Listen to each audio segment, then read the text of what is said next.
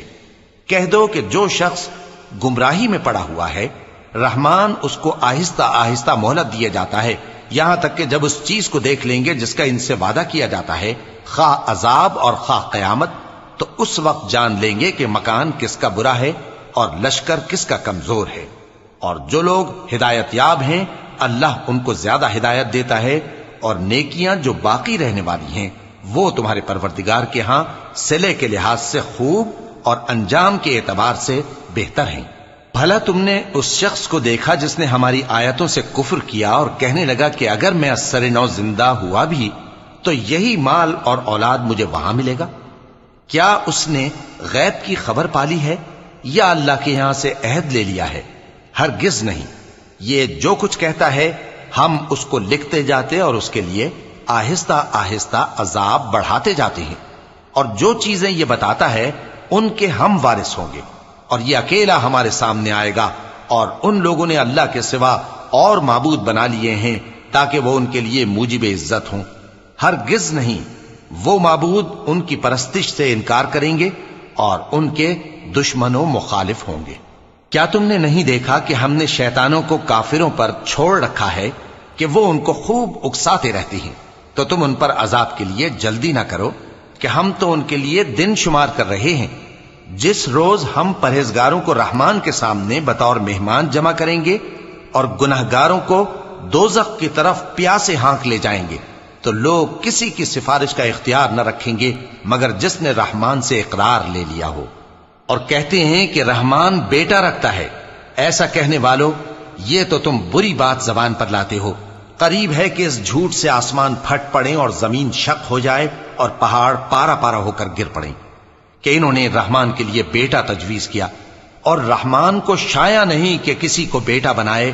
ہر شخص جو آسمانوں اور زمین میں ہے رحمان کے روبرو بطور بندہ ہی آئے گا۔ اس نے ان سب کو اپنے علم سے گھیر رکھا اور ایک ایک کو شمار کر رکھا ہے، اور یہ سب قیامت کے دن اس کے سامنے اکیلے اکیلے حاضر ہوں گے۔ اور جو لوگ ایمان لائے اور عمل نیک کیے رحمان ان کی محبت مخلوقات کے دل میں پیدا کر دے گا۔ اے پیغمبر صلی اللہ علیہ وآلہ وسلم، ہم نے یہ قرآن تمہاری زبان میں آسان بنا کر نازل کیا ہے تاکہ تم اس سے پرہیزگاروں کو خوشخبری پہنچا دو اور جھگڑالوؤں کو ڈر سنا دو، اور ہم نے ان سے پہلے بہت سے گروہوں کو ہلاک کر دیا ہے۔